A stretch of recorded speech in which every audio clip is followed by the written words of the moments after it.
Going to a football match in the middle of pandemic feels like an undergoing endurance test in a reality TV show. A pre-match message instructs me to arrive at Hampden Park in Glasgow 3 hours before Scotland against Czech Republic. I must wear a mask at all times. I'm sticking all food from my micro bag into a plastic bag provided by the stadium, and all the catering out will be shut. So no fancy burgers or cartons of La Pepsi to keep me going. When I immediately turn up to the stadium 3 hours early, the crowds are predictably sparse. The pub outside the ground buffalo with supporter wrapped in Scotland flag looked like a tempting alternative. But when I suggest to a steward that might go get a drink ahead of the game, a look of concern crosses hi a look of concern crosses her kindly face. Be careful which pub you're going to, she said. They will see you coming. What is she referring to? Could it be the lunch book bag A4 size that I'm clutching? I have given my spare ticket to a real Scot, my friend Alastair, but he's from Edinburgh, so also not 100% at home in Glasgow. We decide to take the device and skip the pub. Inside the stadium, we encounter a fan in the loudest tartan suit I ever seen, including a tiny tartan clutch bag. I pose for a photo with him and he tells me I had it tailor-made, son. It fits me like a glove. It is not just COVID regulation that make this unique and peculiar European football tournament. Your trainee, as if I still insist on calling it, has also become sucked into the culture wars.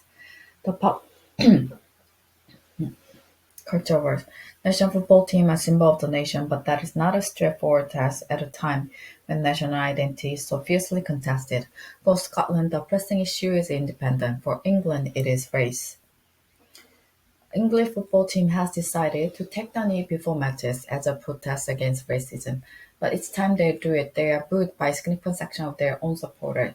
Even the government seems uncertain about how to respond.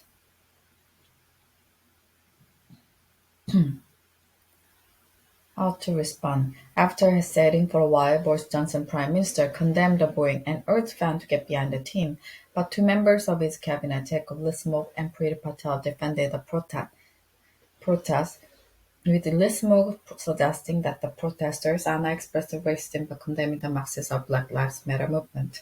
Patel, Britain's Home Secretary, has accused players of indulging in gesturing politics. Players from the England team, whose pre-game press conferences are normally confined to discussing tactics, injuries, and the atmosphere inside the camp, and now being asked to react home secretary.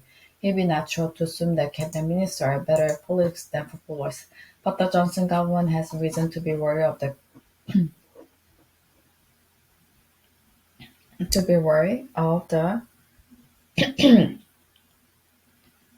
to be worried of clashing with the England team. Last year, it went down to an economic defeat when it took on Marcus Rashford over the extension of free school meals for poor families. The Manchester United and England Forum mobilized a million signatures behind the petition, and forced the Johnson government to change tack. The 23-year-old Rashford preparation for June 2020 included a Zoom call with Barack Obama, while plenty of tourists are prepared to grumble about the work Rashford in private. None are willing to take him on in public. The culture wars over football are not just happening in Britain. London multiracial Bayern 팀축전이 in Russia ahead of their opening game in the tournament. They were also booed by the crowd. Doubtless the Russian also protesting against Marxism. Viktor Orban, Prime Minister of Hungary, one of the host nations for Euro 2020, had defended fans who boo visiting team that take the knee, saying that Hungarians see the gesture as a provocation. Orban is himself a right-wing provocateur who has become a hero to the Trumpist right in America by issuing frank warnings about the elderly dangers of Europe being flooded by Muslims. But even some moderate conservatives are uncomfortable about footballers taking the knee. One prominent Tory thinker in Britain laments to me that football is becoming a political space.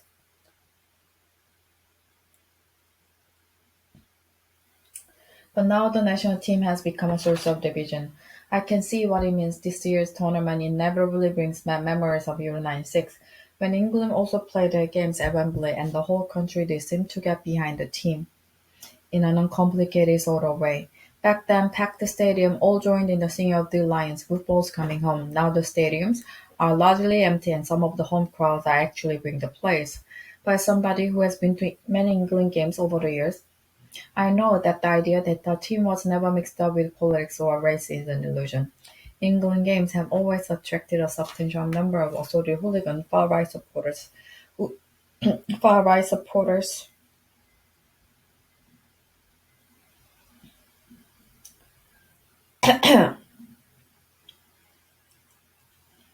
whose trademark chant is "No surrender to the A." At the last European Football Championship in France in 2016, the ugly tradition of English football hooliganism re-emerged when I remarked to another fan that I didn't particularly enjoy being caught up in a near riot outside a bar in Marseille. I was told curtly, "If you don't like it, you should stay at home and watch the game on television."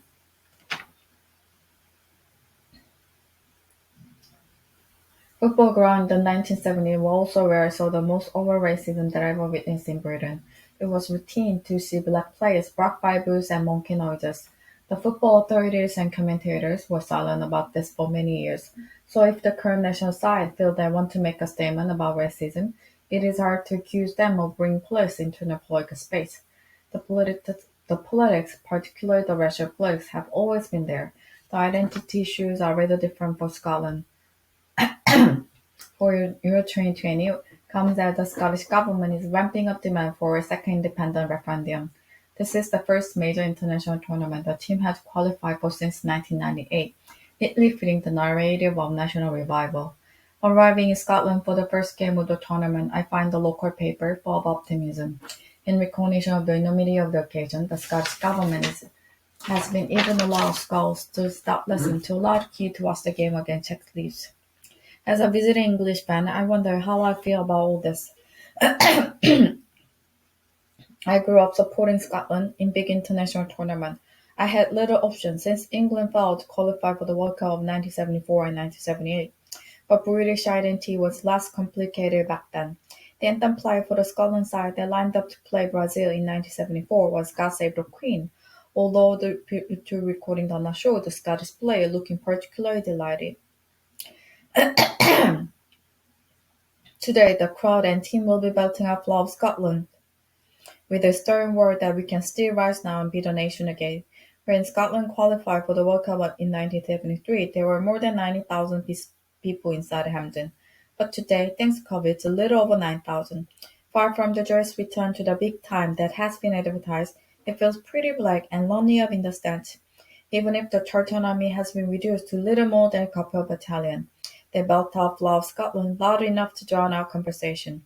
The team start the game with all the expected passion and steam forward. Their captain Andy Robertson can be seen gesturing to his player to calm down. Then the Czechs score and the air is sucked out of the stadium. At halftime, which I choose spent in tolling next to the hand dryer, the warmest spot in Hampden, there's hopeful chatter around the urinal that Scotland might still be able to turn this round. But early in the second half, football history is made by the Czechs. Peter Schick, the team centre forward, gets the ball on the halfway line and floats ball over the Scottish goalkeeper into the net. It is one of the most brilliant goals any of us will ever witness. The crowd is now almost totally silent, apart from a tiny group of cheering Czechs. Apart from a tiny group of cheering Czechs, apart from tiny group of cheering Czechs on the other side of the stadium, and a group of children near me who continue happily shouting for Scotland, while adults around them was frozen in horror. After the match, Alastair reminds me that Scottish fans are used to bitter disappointment. Making the national football team a symbol of the nation is double-edged sword. You imagine them scoring wonderful goals and celebrating the fans. But what if your goalkeeper floundering flat? But what if your goalkeeper ends up floundering flat on his back, tangled up in the net? Euro 2020 has already delivered humbling setback for two football-mad populist leaders.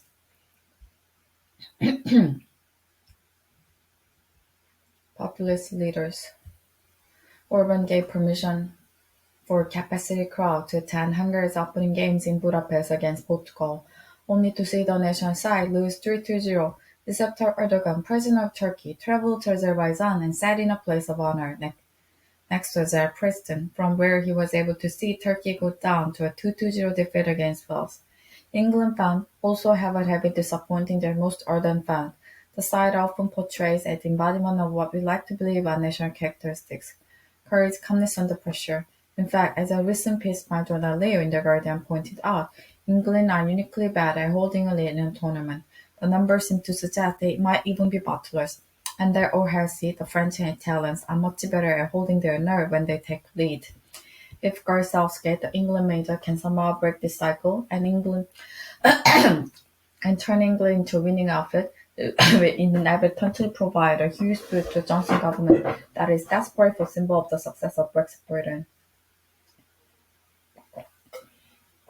For Southgate, has successfully run unmistakably positioned himself to the left of the government on taking the knee. He leads a multiracial team and has reluctantly defended their right to make statements on subjects other than football.